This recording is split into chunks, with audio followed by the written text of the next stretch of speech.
Nabi Ayub alaihissalam. Ayub alaihissalam ini ada istilah disebutkan teman-teman, di Indonesia pun ada itu ya. Kalau di Jakarta sering diucapkan, saya nggak tahu kalau di sini. Sabar Ayub orang bilang.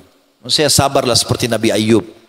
Memang kenapa? Memang Nabi Ayub luar biasa sabarnya, ekstra. Kisahnya begini, dia raja, dia pemimpin di kaumnya, dan dia kaya raya. Nabi Ayub alaihissalam. 4 kelebihannya. Sudah nabi, ya, sudah gagah, ya, keturunannya banyak, luar biasa. Istrinya juga cantik dan subur. Allah kasih dia selain harta melimpah, nama yang harum, kerajaan karena dia raja, nabi, dia pemimpin. Itu kan? Dan dikasih oleh Allah anak 12 anak laki-laki, semuanya gagah-gagah dan pintar-pintar. Nabi Ayub alaihissalam hidup 20 tahun makmur, 20 tahun. Dia nikah umur 30, istrinya 20. Sampai umur 50 tahun. Nabi Ayub menikah umur 30 tahun, 20 tahun dia makmur, nggak ada masalah hidupnya. Bersampai umur berapa? 50. Istrinya umurnya 40. Hari pertama di tahun 51 dari umurnya, dalam 3 hari Allah hilangkan semuanya nikmat itu. Semuanya. 3 hari. Hari pertama Allah kasih Nabi Ayub alaihissalam penyakit kusta, lepra. Menular, semua badannya rusak.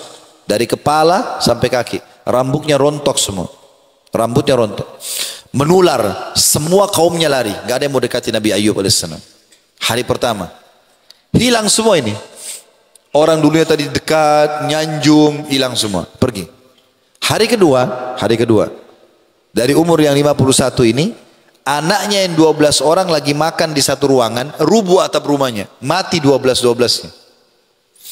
Hari kedua nggak ada anak. Anaknya mati semua. Ada orang mungkin anaknya mati 1, 2, ini 12 mati semua. Nggak ada penyakit, nggak ada apa ini. Hari ketiga, Allah datangkan hama dan badai. Uniknya hanya kena perkebunan dan peternakannya Nabi Ayub.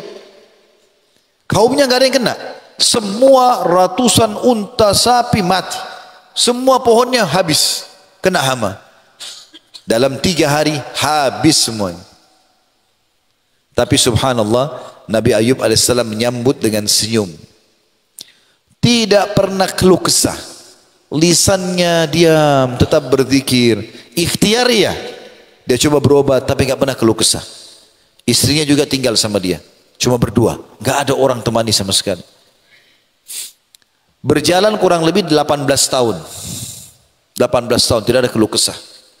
Istrinya bilang, wahai Nabiullah. Baik istrinya, salihah. Sabar sama dia, Masya Allah. Istrinya mengatakan, wahai Nabinya Allah. Mintalah kepada Allah. Berdoa. Minta sama Allah supaya diangkat penyakit Anda. Gak usah minta anak, gak usah minta harta. Saya siap sabar. Supaya Anda sembuh bisa berdakwah lagi. Itu saja. Apa kata Nabi Ayub alaihissalam? Wahai istriku, berapa tahun dulu kita dalam nikmat? Kata istrinya 20 tahun. Sekarang berapa tahun? Kata istrinya 18 tahun. Kata Nabi Ayub alaihissalam, saya masih malu minta sama Allah. Saya masih malu minta sama Allah. Maka istrinya diam. Setelah 20 tahun teman-teman sekalian. Jadi sudah 20 tahun diuji sama Allah. 20 tahun dia lalui juga masa cobaan. Ini yang tadi saya bilang ya. Kalau sampai antum sabar di garis finishnya. Sabar sampai Allah ijabah. Antum dikasih cobaan, sabar sampai nanti Allah keluarkan. Karena Allah mengatakan fa inna ma'al usri yusra, di setiap kesulitan ada kemudahan. Maka nanti Allah kasih antum plus banyak yang membuat antum lupa penderitaan antum selama ini. Dilupain semua. Nabi Zakaria tadi waktu dikasih Yahya, lupa semua penderitaan 70 tahun berdoa. Allah kasih anak, nabi, soleh, pemimpin, luar biasa. Nabi Ayub begitu. Perhatikan teman-teman dalam surah Al-Anbiya, surah Nabi-Nabi, ini manusia yang wajar kita jadikan contoh. Suri toladannya manusia. Surah nomor 21 ayat 83 sampai 84. Setelah 20 tahun Nabi Ayub berdoa begini. A'udzubillahi minasyaitonirrajim. Wa ayyuba idnada rabbahu anni massaniyad-dur wa anta arhamur rahimin. Pelajari kisahnya Ayub, kata Allah.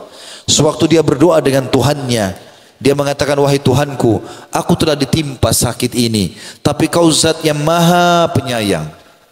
Apa makna kalimatnya kata ulama tafsir? Nabi Ayub nggak bilang, ya Allah, kau sudah kasih saya nikmat 20 tahun, sekarang kau kasih cobaan 20 tahun, sudah imbas nih ya Allah. Nggak bilang begitu. Dia bilang, ya Allah, aku telah ditimpa penyakit dan kau zat yang maha penyayang. Artinya kalau kau mau angkat silakan, kau masih mau coba saya nggak masalah. Apa yang terjadi? Kata Allah, fastajabna lah, maka kami ijabah permintaannya. Perhatikan, tadi Allah hilangkan nikmatnya Nabi Ayub berapa hari? 3 hari. Masih hidup gak ini? Hah? Masih hidup ya? Jangan sampai antum mengkhayal orang. Saya sudah seru-serunya cerita ternyata mengkhayal kemana-mana. Tadi nikmatnya Nabi Ayub diangkat oleh Allah dalam 3 hari. Sekarang setelah 20 tahun Nabi Ayub sabar, Allah kembalikan semua dalam 3 hari juga. Dan double-double. Perhatikan, Allah di hari pertama, kan dia tadi nikah 30 tahun, nikmat 20 tahun berarti 50 ya. Dicoba 20 tahun berarti sekarang umurnya berapa? 70. Hari pertama tahun 71, Allah munculkan di bawah ranjangnya Nabi Ayub mata air. Lalu Allah suruh Nabi Ayub mandi dengan mata air itu. Begitu diusap badannya, hilang semua kustanya. Tumbuh rambutnya lebih gagah daripada 20 tahun yang lalu. Satu hari.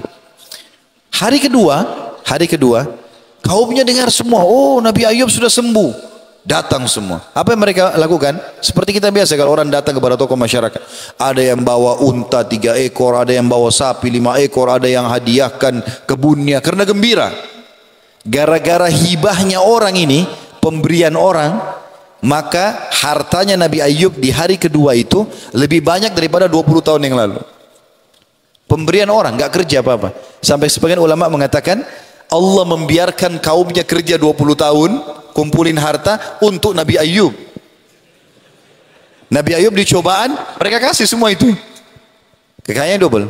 Hari ketiga, istrinya yang umurnya sekarang sudah 60 tahun hamil, melahirkan kembar-kembar sampai dapat 24 anak laki-laki. 12 mati, Allah ganti 24. Ini ayatnya masih di Al-Anbiya tadi. Saya baca lanjutannya. Allah bilang, fastajabna lah, maka kami angkat, kami ijabah doanya Ayub. Apa yang dilakukan? Fakashafna ma bihi min dur. Kami angkat penyakitnya langsung dengan mata air tadi. Lalu Allah bilang, wa atainahu ahlahu, dan kami kembalikan keluarganya, anak-anaknya, hartanya, wa mithlahum ma'ah. Maka Allah subhanahu wa ta'ala dobelkan di sini, diberikan double, subhanallah, diberikan double dan berlimpah-limpah. Allah mengatakan rahmatan min indina, dan itu semua rahmat dari kami. Dan yang penting garis bawahi firman Allah terakhir Al-Anbiya 84, wa dzikra lil abidin, untuk jadi pelajaran bagi hamba-hamba. Jadi untuk pelajaran. Jadi tidak ada subhanallah orang yang berusaha berdoa kepada Allah subhanahu wa ta'ala lalu Allah tidak ijabah. Asal untuk penuhi syarat, sabar, plus-plusnya banyak sekali. Ya. Uhibbul wafa'a bi syatta suwar.